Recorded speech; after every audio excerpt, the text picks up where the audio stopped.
mwana muwala ono yejje mu bulamu bw'ensi ku live ng'ensi yonna eraba niyetta tugenda kuba nga tunyonyoka story ya mwana muwala ono kyekyamuviiriddeko okufa naye nga naalisabye vidiyo eno n'ogiwa obudde kubanga ekyaviiriddeko mwana muwala ono okuba nga yetta ensobi ffenna tuzikola ngenda kuba nga nkunyonyola lwaki yesse kyavuddeko kye naye nzikiriza mukwano nsooke nkwanirizeeko mbanirizaako mwenna abalabi bange wano ku YouTube channel amanya magi nga bulijjo wensabira gwe omupya eyakatweyungako mukwano atobere nga munange onkonerako kagambo subscribe ate gwe alikinga no commentinga video eno nsabye bamikwano muteese oyogera ki ku nsonga eno okusinzira nga bwogenda okuwuliranga gwe so bamikwano ate nga toyongerayo njagala okubategeeza nti happy new year in advance wetwogera tubulayo sawa busawa okubanga tumalako omwaka abadde Katonda si lw'amaanyi si lwakuba nti tulina ssente si lwakuba nti tukola nnyo si lwakuba nti tumusinza oba tumutendereza nedda wabula lwa kisa kye yasiimye kubanga bangi betwatandika nabo omwaka guno nga tebasobola dde ogutuuka wakati abalala bawazeewazeeko mukwano era ne mu nnaku ezisembayo munnange mukama n'abatwala naye gwani akyali omulamu so nsaba weebaze ku Katonda alright katweyongereyo mu story ya mwana muwala ono omwana omuwala ono gye bwavaako emabega yavaayo n'agamba nti baamukwata oba baamurepinga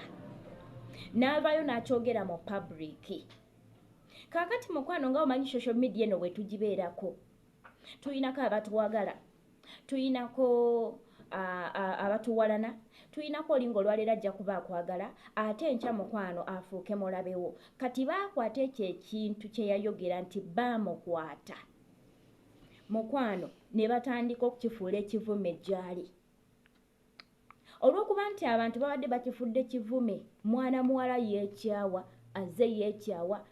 yeekyawa nga ne waba akoze ekintu mukwano nga bamugamba gwe baakwata gwe omukwate kwegamba mu butuufu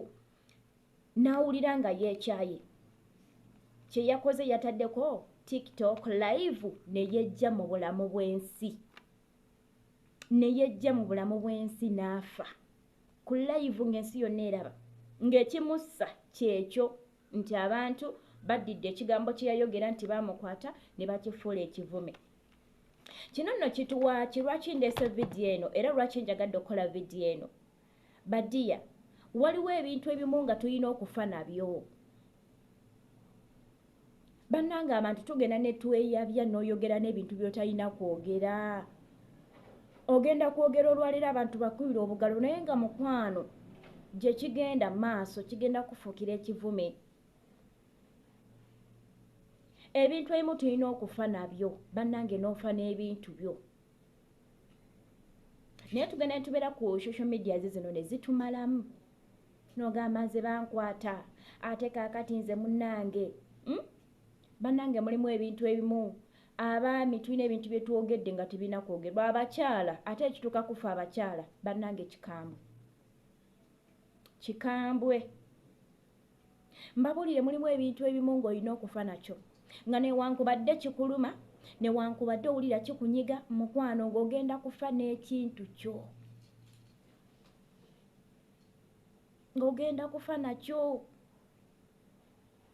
naye buli lw'olivaayo n'ekintu ekyo n'okyanjala mu social media mu public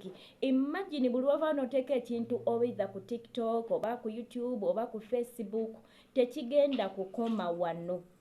ekyo ekintu kitambula oba vidiyo gy'oba okoze etambula generation ku generation kubanga ne wotukano gamba nti kangi deleting wabeerawo ababeera bagidownloadinga badiya waliwo ebintu ebimu nga tugenda kufa nabyo singa tunayiga ekintu ekyo tugenda beera bulungi bannange abantu abateetoolodde abasinga tebali bulungi naye nga tagenda kuvaayo kuleeta bintu ebyo mu midiya nga ne walaba kimususseeko naye mwana muwala ono yayogera bwogezi nti baamurepinga era bwe yakyogera abantu tebamukubira engalo abaamusaasira ne bamusaasira naye ate kitegeeza nti sayidi embi yabadde esinze obuzito okulaba nti yatuse n'azitoowererwa ne yejja mu bulamu bw'ensi mu story eno eya mwana muwala ono si story nti bu story wabula it is a true story era abali ku TikTok omukyalo ono I think nti videos ze mwazirabyeko oba live ze mwazirabyeko nga yetta oyigamu ki kituufu tugende mu maaso n'okuba nga twogera ebintu byaffe mu butuufu bye tulabange bitateekeddwa kwogerwa abamu bagamba nti bw'oyogera owona bw'ovaayo n'okyogera owona naye bwe tuba nga tuvaayo ne twogera nti bankwata nga bamusuubira nti kale oli agenda kuwona omutima ng'ono kyamuviiddeko okwetta nti abantu badde bakifuusiza kivume tugende mu maaso oba tukireke gw'olaba otya waliwo ebintu bye tulina okwesigaliza nga ffe nga tetuteekeddwa ku bigamba abantu nga newankubadde kikuluma oba byonna tubyogere gwe muli oteesa ki omuteesa munange ojja kubanga munange okuteesako okuteekawo mu comment section tugende mu maaso n'okwanjala buli kimu tukiteeke mu media tukyogere oba ebimu tubyesigalize akazindalo kali wuwo osobola okuteesaawo mu comment section naye nga bba mikwano mwebale nnyo kubanga munange ate mwagala Maggie ng'omuntu bannange abakyala bankuba kyeyo mukoze kyamaanyi nnyo bannange mwebale nnyo mwebalire ddala mwe musinga okusapootinga page eno weewaawo waliwo n'abalala abali e Uganda naye nga mostly ddala okusinga abali ku kyeyo bantu mwe mwebale nnyo mwebalire ddala era nkyayongera ddala okubaleetera ebirungi kyeweetaaga okumanya kyeweebuuza nkyabireetera ddala ate era munange n'okuba nga twebulirako twewako ku magezi kubanga nange nga omuntu nange ndi nkuba kyeyo si nsonga oba mbeera mu nsi kyoba mbeerawa naye era nsigala ndi nkuba kyeyo naye n'omuntu ali mu America naye ali ku kyeyo mulimu aliyo ng'agamba nedda kakati owe Saudi ali ku kyeyo n'ali mu America n'ali mu Europe naye munnange ali ku kyeyo so buli muntu yenna woli nga toli mu Uganda nga osupportinga page yange eya Maggie Kyeyo Initiative Uganda era ng'oyagala Maggie nga omuntu bambi okola kyamaanyi nammwe abali Uganda sibeerabidde Uganda sibeerabidde bamikwano mwebale nnyo mwebalire ddala mukama abampeere nnyo ddala omukisa bannange empisa wakalango temwerabira nti nina Airbnb mumbuuza nnyo nti kitegeeza ki Airbed and breakfast so nina Airbnb ennyumba wosobola okutuukirako gwe ava ku kyeyo nga wali etaaza awantu wogenda okutuukirako wogenda okubeerako oba okumalirawo ku ka vacation koze kumala Uganda mwezi gumu oba myezi ebiri mukwano tuteesa ngenda kuwa room ennungi ennyo ate nga mukwano olinga ali ewaka ku bbeeyi entono gwe ow'omwezi tujja kuteesa ew'omwezi tugenda kuteesa nga ku bbeeyi entono ate ow'olunaku gibeera $5,000 ate bwe tutyo mukwano oyinza okugamba nti magenze mu butuufu kale njagala mpumulireko awo wiiki emu ndyoke neeyongereyo mu kyalo naye nga mukwano weeri Airbnb ennyumba weeziri mukwano buli kimu ekiri ojja kuba nga okisangamu nkuteramuko ne bu breakfast obutonotono ate ebisigadde obyegulira kubanga obeera oli waka bw'otuuka mu Airbnb oba oli waka osobola okwegulira by'oyagala noweefumbira kyoyagala kyokola so kati nze nkuteramuko oba okulya obutonotono nti oyinza otuuka ekiro oyinza otuuka akawungeezi so ate nga tuli kumpi n'ekibuga